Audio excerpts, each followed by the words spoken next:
So we'll see if that does the trick.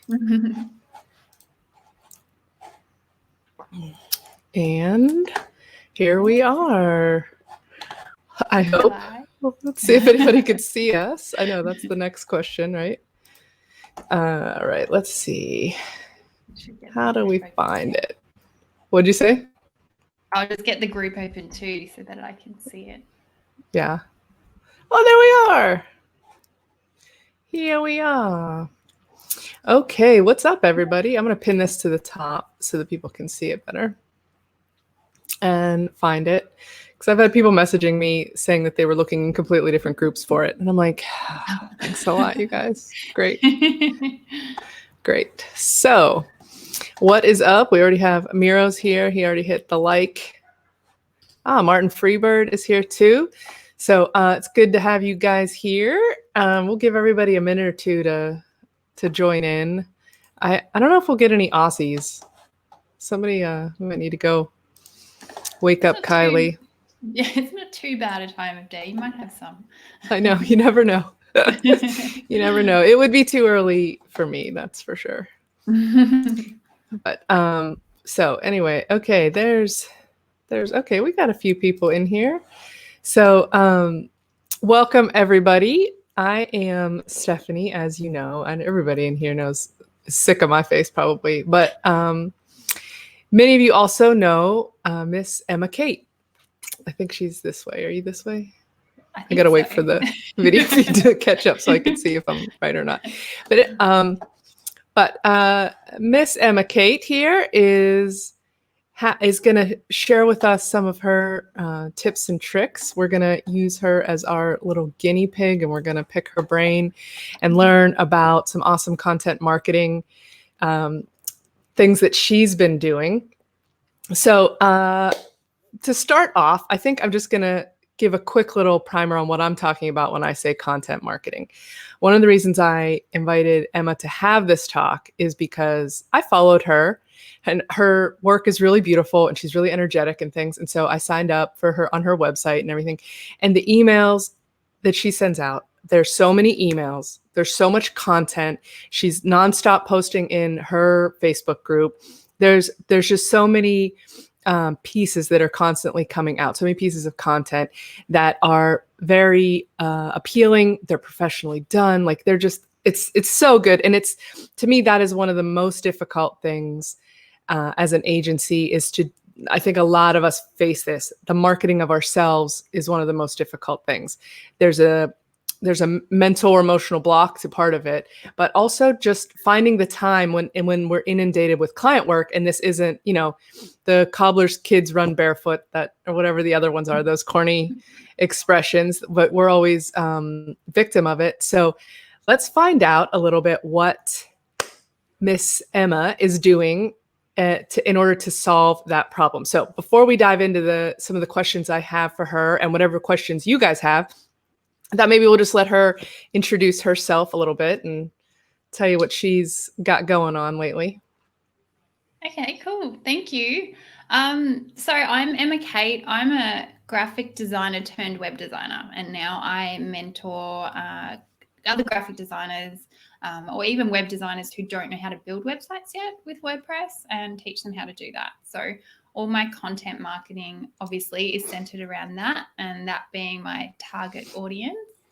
And I think a real benefit of that being my target audience is that I am one of them. I used to be a graphic designer and now I do web. And so I'm a benefit of that is that I can easily market to people very similar to me and similar. I know sort of what they want and what they're looking for and what their questions might be and stuff like that. That's huge. And tell everybody what you have coming up next month. So I have I've partnered with my previous mentor, business coach actually, and now friend Anna Dower, and we're doing a free online summit. It's called the Designer Boss Digital Summit, and Stephanie's going to be one of our speakers, which I'm super excited about. There's a few other familiar faces that you guys are so going to recognize too. I guess you guys know Josh Hall, Tim Streifler. Who else have we got in there that people would know? I don't know. It was funny. It's a lot of women speaking, which is really cool. You don't see that too much in a technical conference. And it's, I was like, I looked at it though, and I was like, the only ones I know are the 4 guys. Yeah. So I'm looking forward to connecting with some of the other females in the industry and seeing what they all have up their sleeves and stuff. So it's going to be good. Yeah. So tell everybody the link. I'll put it in the comments. Where can they go to register? Yeah, it's dblsummit.com, but you can put your link in the description. And tickets go on sale on Monday, but it's free. It's completely free conference, but you do need to sign up to get your ticket. Okay, well, I'll have to put my link in later because I don't have it right now. But yeah, we have at the moment, last I checked, we have over 25 speakers from all around the world talking on topics that is like web related, marketing related, SEO, design, business, all that kind of stuff. So if you run a design business, a web design, graphic design business, then this is a great summit to go to because there's heaps of awesome talks. I'm really excited. And because of who it is, it's all going to be beautiful too, right? It's going to all look great. Everything's going to be purty. So, okay, so let's dive in. Why don't you give us, if you would, just a quick overview of your content schedule? Like you put out this many blog posts, this many emails, blah, blah, blah, in a week or a month, just to give people who aren't familiar with your work what you're doing. Yeah, sure. So, well, initially I did have a very defined content schedule, and I'm not going to lie, when I first started, it was quite an effort. There was quite a lot I had to do. Now it actually seems really easy. It doesn't take much time at all. So, I guess the first thing. Did you guys hear that? She says it's easy. It is though. It just gets easier because you might get a bunch of emails from me, right? But they're all automated mostly. Like the only thing I really do now is a weekly newsletter.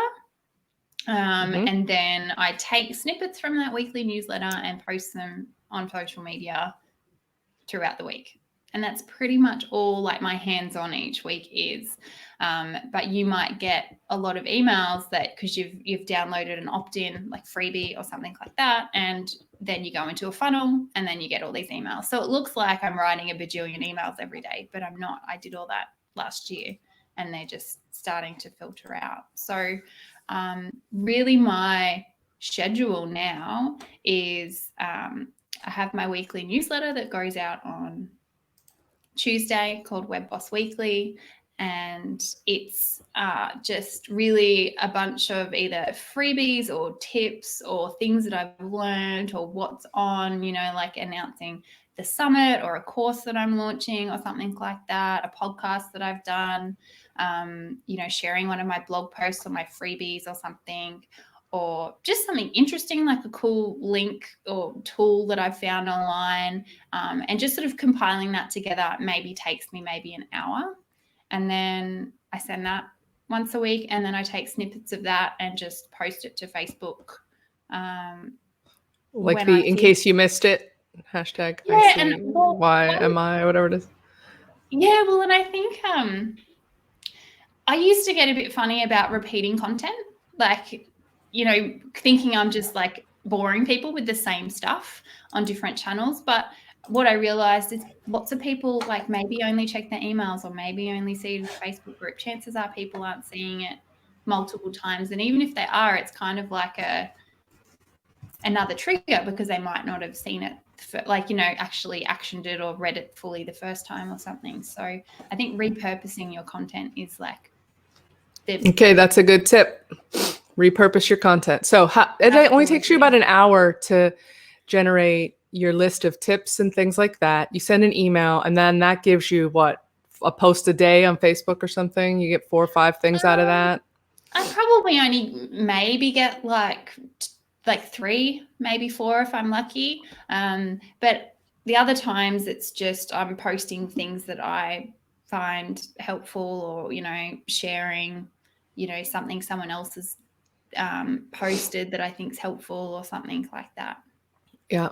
By the way, guys, I cannot stop touching my face. And I was just talking to Emma about this before we went live. Like, nothing makes my nose itchier than being on camera. And that's horrible. And I was saying that, like, with the masks and stuff at the grocery stores, we're not supposed to touch. See, I can't stop doing it. I touch my hair and my face all the time. So anyway, I'm sorry. Nothing weird, no Rona. I just have an itchy nose. But anyway, okay, so the newsletter, that's one thing. 1 hour a week. Okay, got it. Yeah. Now, what else are you putting out there? You're putting out your weekly, that's your weekly thing.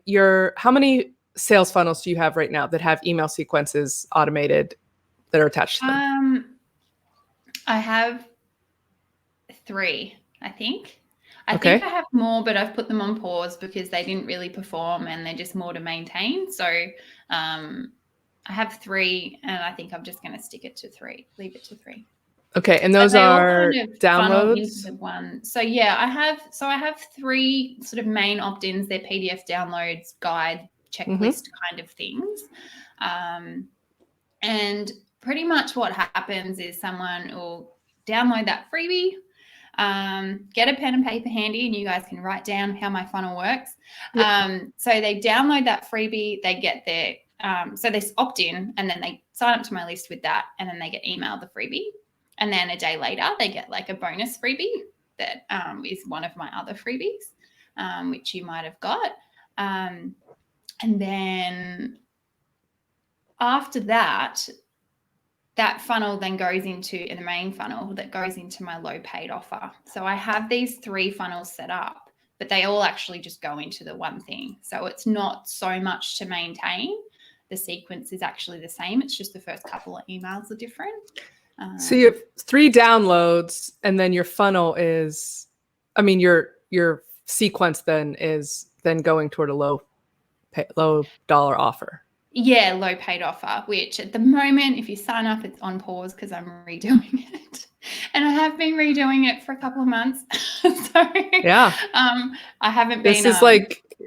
This is where we all feel your pain right now. Yeah. So how many emails are in each of your? Together. Yeah, geez, that's all. How many emails are in your? How many emails are in your little your funnels, like for your downloads and stuff? What do you think is the right? There's number? Too many at the moment. That's why I'm redoing it. So okay. Really, my business coach was like, you need to hit people with your low paid offer like within probably about 4 days or something. Like I was dragging it on for like 2 weeks of like bonus material and all this stuff. And she's like, that's too much. So I think the sequence was kind of like opt-in, bonus freebie, like one other email, and then like low paid offer, boom, limited time, get it for half price, $47 kind of thing. Have that for like 48 hours, and then after that the price, like they've missed it, but then the price goes up and they still can get it, but they don't get it for the lower price. And then so I'm sorry, I thought that was separate than your when someone clicks on the tripwire, then they get just like 2 emails, and then it puts them into the and then they redirect into the other funnel. But that other funnel's on pause at the moment. So you right, yeah. Got that, yeah. That's okay. That's how it's. So that's pretty doable, guys, right? We could write a couple, like a welcome email and then a little freebie email, and then sometimes the trouble is coming up with the downloads, right? We do this for everybody else, and I don't know about all of you, but I feel like sometimes I'm like, I don't have anything unique to say. Anybody doesn't need anything. And then you get on a call with a client or something, and you could just be like, oh, and you could do this, and oh, you could do, like, there's so many things that we know that other people just don't know because they're not geeks.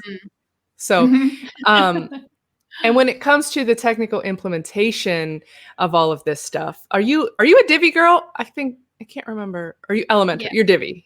Okay. Divi, yeah. We've got a lot of Divi kids in this group. So it's nice and easy with any of the builders too. Do you use separate like click funnels or things like that, or you just build your funnels out? I use ActiveCampaign. So Right. I use the Divi opt-in module, and that That's syncs what I with do too. with ActiveCampaign. And That's what I do in theory. that's what right? you plan to do. That's what I mean. I have it all there. I just got to come up with the content. That's the part that like is the kicker to me. So, are you a writer, Emma? I enjoy writing. Like, I don't, I think I'm okay. So, do you farm out any of this stuff, or do you do it all yourself? No judgments, because I really want you to say farm it out. I Because that's what I have want to do. some of it out, yes. I enjoy doing it, and now that I have more time, I do like to do it myself. Last year was very busy, and I needed to do more blog posts and things, so I had a copywriter do that for me. I have had a professional copywriter write my sales page, some of my sales pages, my about page, homepage, like things like that. So there's certain things that I think it's definitely worth hiring a professional, especially for sales pages. Yeah. But all of my sort of emails and things like that, I'm happy to do myself. I think, I can write okay myself, and I enjoy doing it. But definitely, if you don't enjoy it, if you don't think you're a particularly good writer, I think it's definitely worth outsourcing, because all the writers in the group or in the replay, raise your hands. Come out with your hands up. We need y'all. So that is it is true, and I think the benefit of writing it yourself is that it is in your voice. However, the downside can be that if you are determined to do it yourself but you never do it, then what? You've got to find that balance. Like, even if it's something that you love or you want to do it,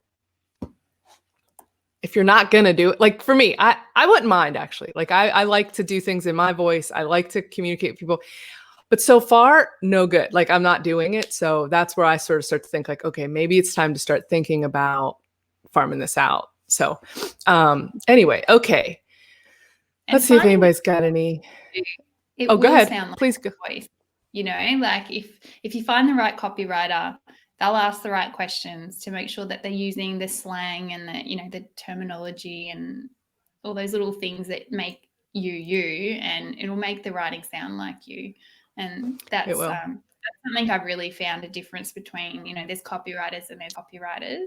And everyone has their specialty, there's ones that really specialize in SEO and stuff like that. Sometimes, if you're writing emails, you want someone that specializes in, conversions and personality driven and all that kind of stuff. So that's an excellent tip. And I don't know, myself, I think copywriters, like a really good copywriter who can really nail the personality of a business and things, I think that is one of the hardest things to find. Like, I can find developers and designers and all this other stuff. I mean, they're all like, to find somebody truly talented is always difficult. But for some reason, copy just seems, it's tough. I just think it's a hard job.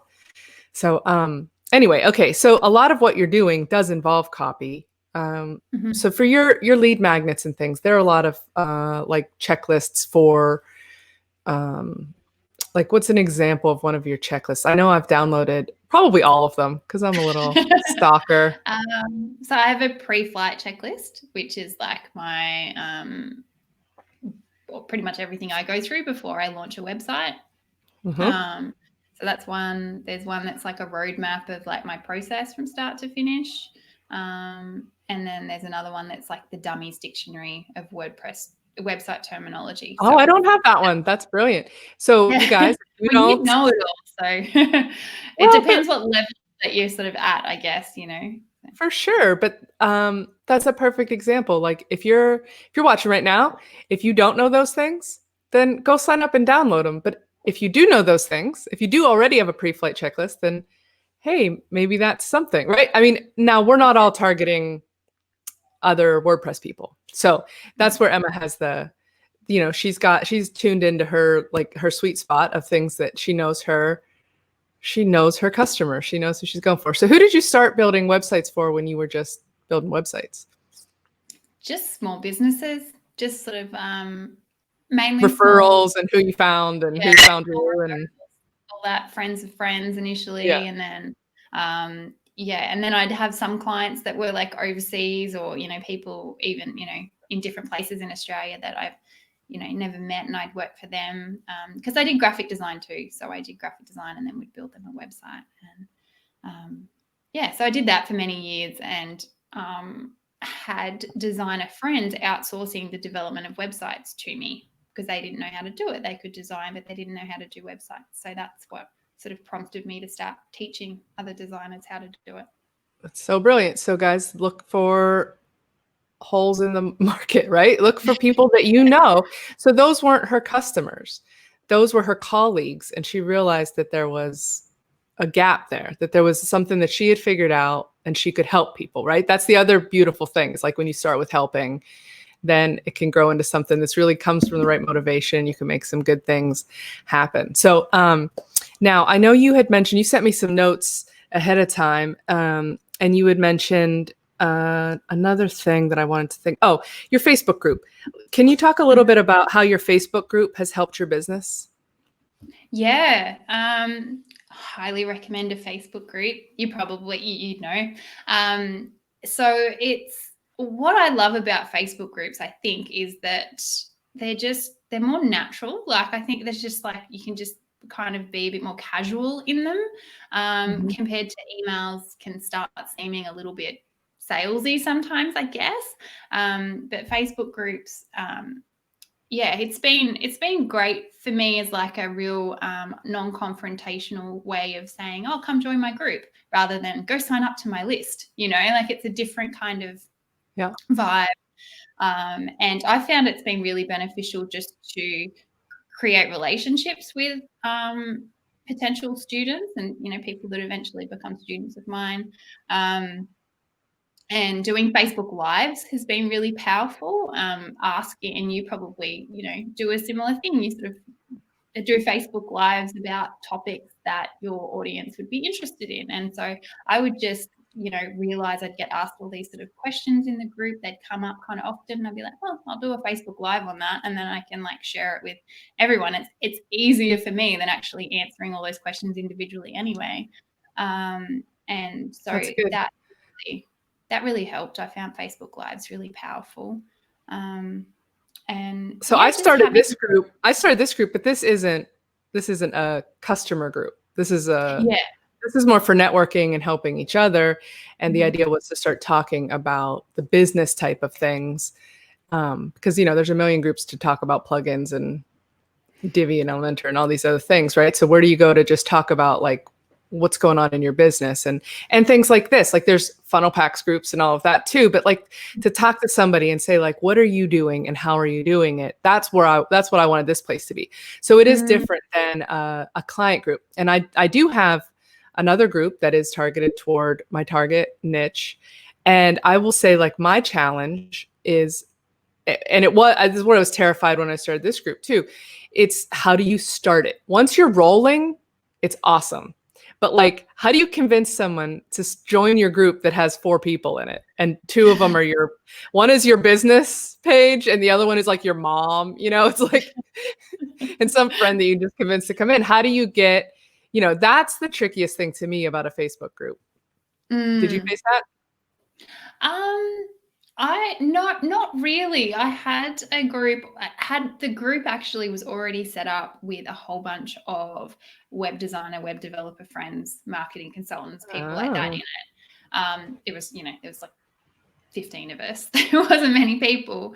And I just, and then I had mentored someone, just a free mentorship thing. There's, I think it's called Recreate or something. It's like a mentor platform, and I just did that, and this girl was like, oh, do you have a Facebook group or something I can join? And I was like, oh yeah, sure. Okay. And so I'd sent her to this group, which at the time was called a cool group name, like literally a cool group name, because we hadn't come up with a cool group name yet. And then she invited she was a student at a uni or a college, design college, and so she invited all her friends to join this group. And so all of a sudden, like, it went from 15 people to like 40 people, and I was like, oh, I maybe should like turn this into a more legit group. Yeah. So then I just changed the name and then started just using that as a platform. All right. So she lucked into the group, you guys.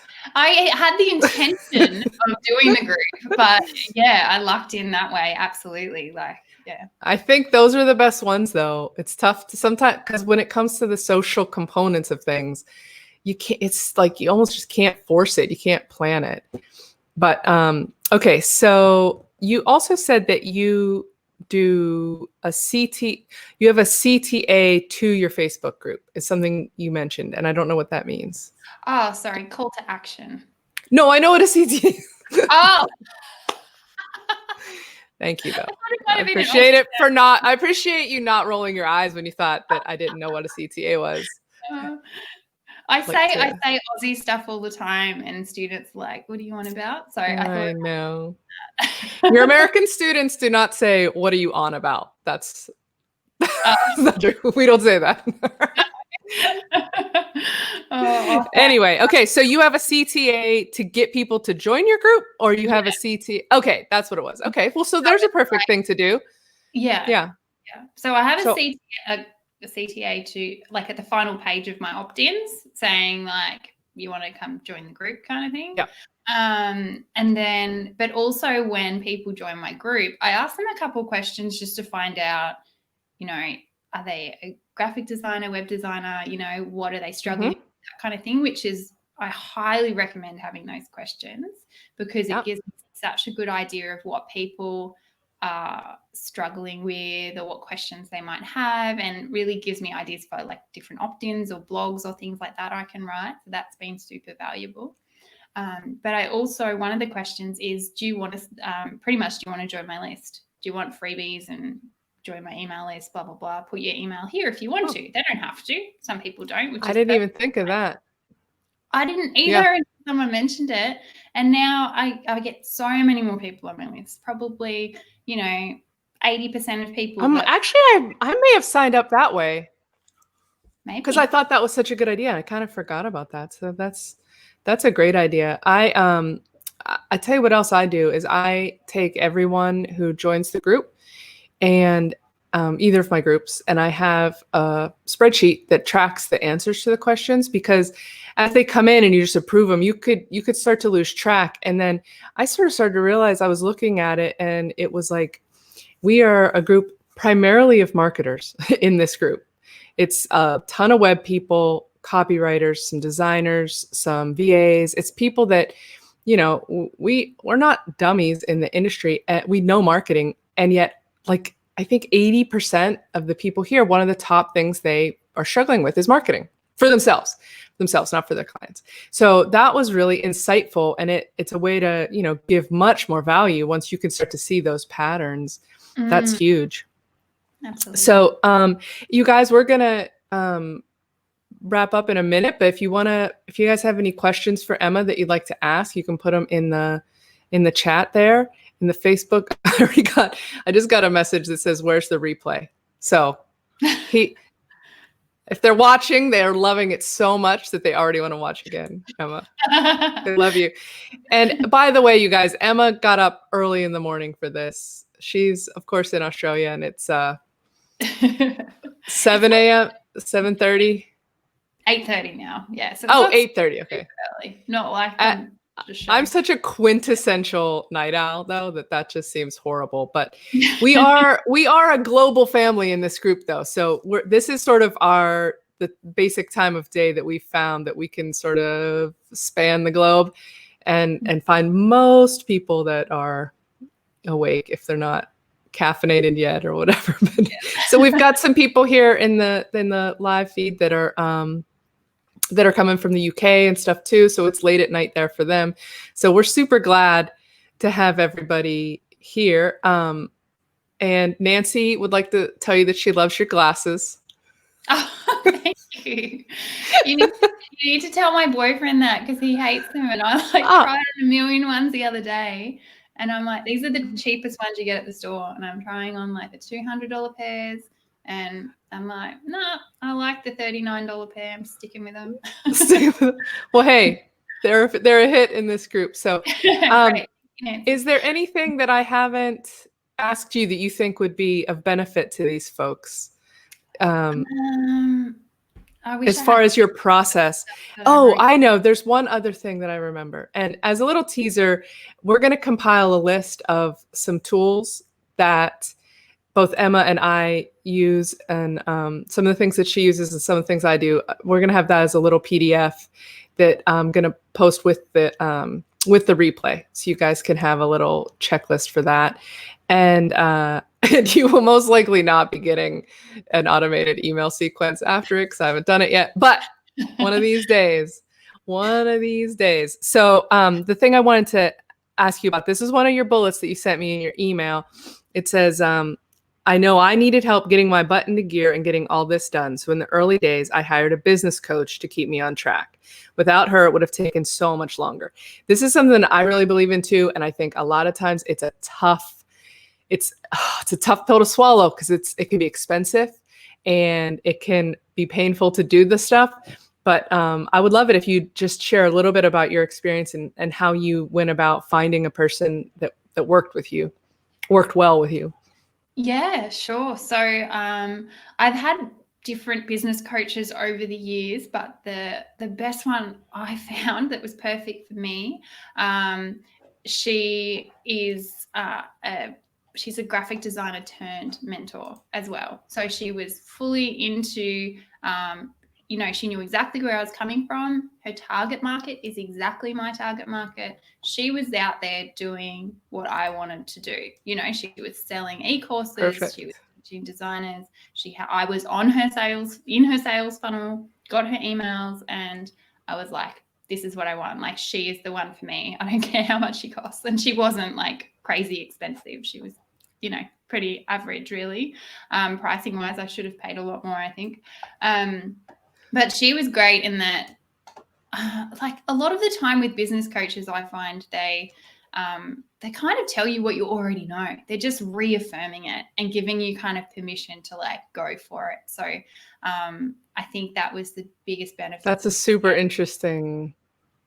Well, that's my experience anyway. I did listen to your podcast, your Divi. Yeah, I felt the same thing. You need like a real kick up the butt to get stuff done. I do, yeah. It's true. Yeah. But that's good. I think based on that kind of, if that's the situation where you really, you do know a lot of the things. And I think that's exactly this audience here. Like, we do know a lot of what we're supposed to be doing because we're doing it for our clients.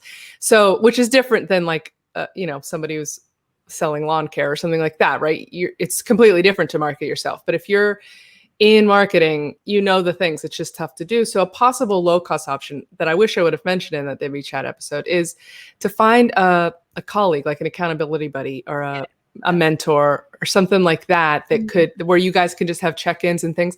And then you don't have to, pay a coach. Although sometimes I still think writing the check, which I haven't written a check in forever, I don't know why I said that, but like swiping the card is, more of a motivator and things like that. So, okay, we got a couple little questions. I'll put them up here because I got this new cool thing. This is from Miro. He wants to know how far ahead you're planning your content.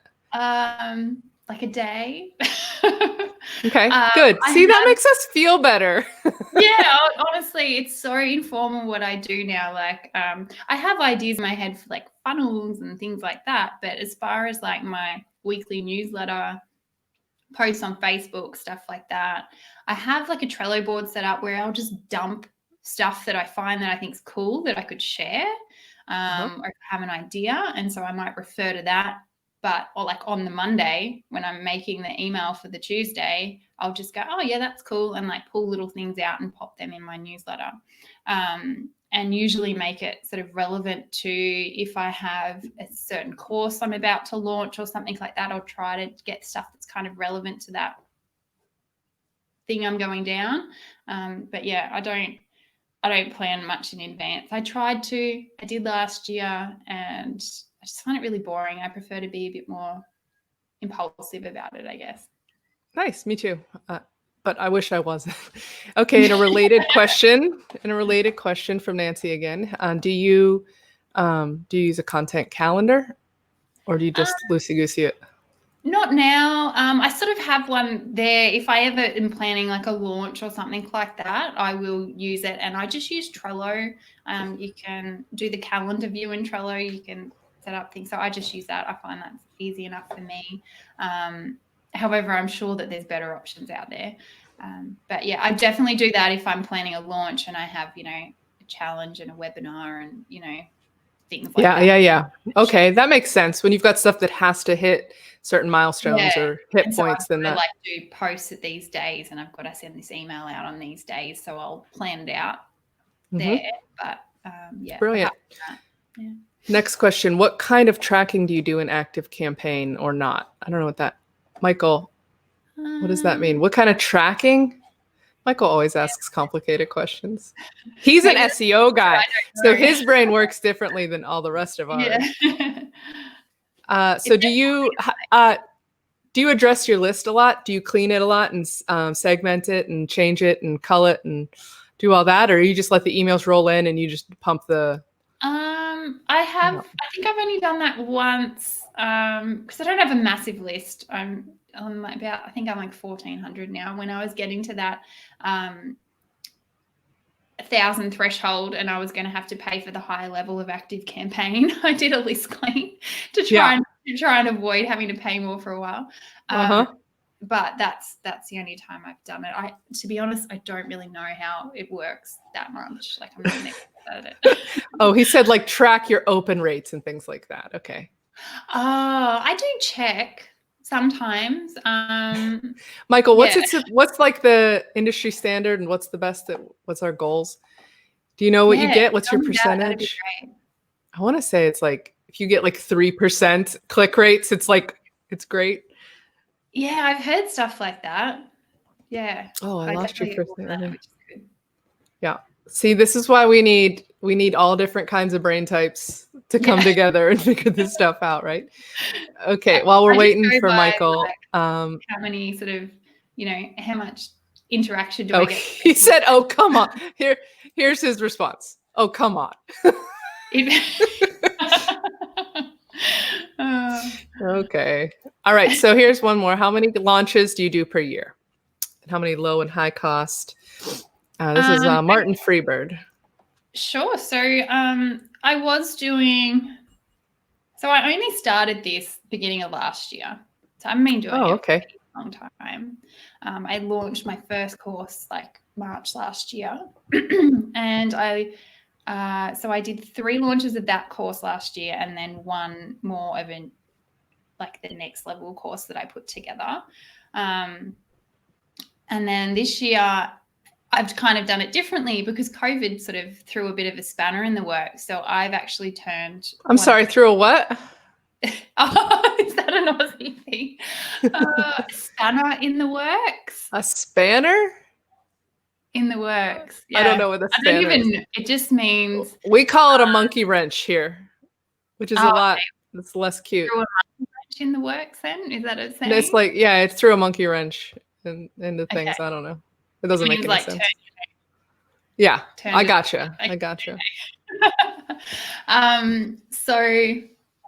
So I ended up changing one of my courses to a self-paced sort of course rather than. So I'm not through that launch cycle so much anymore. So it's just there for when people want it, which is so much easier.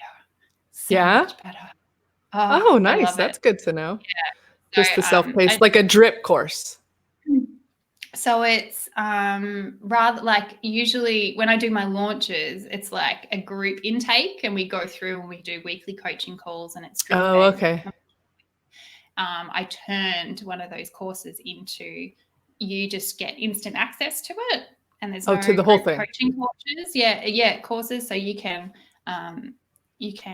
start it whenever suits you. You don't have to wait till I launch in August or whatever. You can start it right away.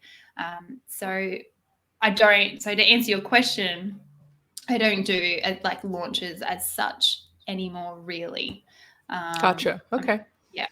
You just moved to that model, period. So you're not taking on like the coaching elements of it, or do you offer that as a separate service? Well, no, no. So it's like I'm not doing launches so much anymore in that, well, I can't, like I am, but I'm not doing the webinars and the challenges and all that kind of stuff that goes with it. So one of my courses I'm doing is just all self-paced. And then the other one I am going through and doing a group intake at the moment. So I have a coaching call after this. Gotcha. But it's not sort of the whole have to do a webinar and challenge and all that kind of thing. So if anyone here is would like to learn from you, either to up their WordPress skills, if they're, because not everybody here, like I said, we do have designers and copywriters and things. If somebody would like to learn and take one of your courses, or if somebody wants to take one of your courses to learn how you're doing things and, use you as an example to follow, where can they go? EmmaKate.co is my website, and you can and check in the out chat. Yeah. I wish I would have put it on like one of those cool banners. I haven't figured out how to do that on this. Yeah, I was on a live with one of my students, actually. She's in Kentucky, I think, and she used StreamYard. It's the first time I was using StreamYard yesterday, and it had that banner thing, and I was like, that's so cool. I'm so going to switch to StreamYard. Yeah, so you've been using, oh my gosh, wait till you see this. It's going to be so good. Where is it? Oh, I have to hit show. Look at this, you guys. We've got a ticker. We've got a ticker. It's also in the chat. I figured it out quick too. Yeah, you've been using Be Live, right? Yeah. I looked into that as well, but yeah, this one's pretty fun. Okay, that's stressful. I got to turn it off. All right, you guys. So we're just about at time. I didn't want this to go on and on and on, but I'm super grateful to you, Emma, for being here and letting us pick your brain and dissect your things, and for your generosity and being willing to share some of these things. Everybody, don't forget, check out the summit. It's July 8, 9, and 10, right? Yeah, I don't know what day I'm on yet, but you guys hear me enough. But there's going to be a lot of good speakers there. I think it's going to be a really cool event. And any final words, Emma? On Divi Chat, we always do final thoughts. What do you got? Put me on the spot. I know, sorry. It just came into my head. I think the first thing to really focus on would be thinking what your low paid offer will be. I think that's probably the first thing, because that just gets people on your list. And then I think when people start getting on your list, then you'll be like, oh, I need to do something. Like, it kind of will get your butt into gear a little bit more. So yeah, we work best under deadlines. Let's face it. It's true. That's what works for me. So I think having a good think about that, and really to figure out what that is, it's just listen to your target market. Listen, what questions are coming up often. That's excellent. Let me ask you this, based on what you just said. Do you think a low price offer is better than a free offer for list building? Did I just say or you think paid offer, or did I say free? Oh, sorry. You said low paid. Sorry. I meant like your freebie. No. Your opt-in. Yeah. But that leads to the low price offer, which then potentially leads to higher price ones. So it all works together. But I just was curious. So you do start with the. Sometimes they say though, like if there's no price ticket on it, people don't value it. So. Anyway, so that's what I mean. Like your low paid offer only has to be a checklist. Like if anyone wants to just go check out mine. It doesn't have to be anything huge. It just has to be a checklist, or the dummies dictionary that I put together and stuff like that. So it can be free. Am I saying the wrong terms all the time? Your freebie. It's early. It's fine. I need another coffee. You're fine. And when you get the emails, when you sign up, the weekly emails, they have the same emoji, the fist, the boss emoji, which I also think is fairly underused. I think if a lot more people used it, it would be annoying, but it makes your emails stand out. And I really think that is a nice little tip for the subject line. I don't know what the conversions on it say, but as far as how I view my inbox, I think that those are great. So anyway, cool. Well, I could just keep rambling on. Yeah. You like what did you say? I like having them kind of like each of my emails, like for the the weekly email, I have that emoji. For my course weekly emails, like for people that are in my course, I have a different one. So it's like an easy way to recognize, because I find when I'm on someone's list and I'm doing their course, I might just like push their emails to the side and then realize I'm missing important ones. I will say, I missed when you invited me to speak in the summit. I completely missed it because I do get a lot of emails from you. I know we need the different emoji, but anyway, all right, you guys, keep tabs on Emma. She's doing great things. Follow her, hit her up at the summit, all the things. Get her emails and give her a shout out in the group and let her know what you thought of this and what your takeaways were. And everybody have a great day, and we'll all talk to you soon. I'll just quickly say, if anyone has a question for me, just to make sure you tag me in your question, because I get so many notifications. I'm like, you're probably like you are on email, I am on Facebook. I miss things. So if anyone does have a question, just make sure you tag me, and that way I'll make sure that I get back to you. Awesome. All right. Thanks so much. Oh, and don't forget to check out her interview with Josh Hall on his podcast. Yes. We forgot to mention that at the beginning. Yeah. We got a lot of Josh Hall fans in here. So that was a really good one too. So, all right. Take care, everybody. Bye. Oh, thank you. Bye.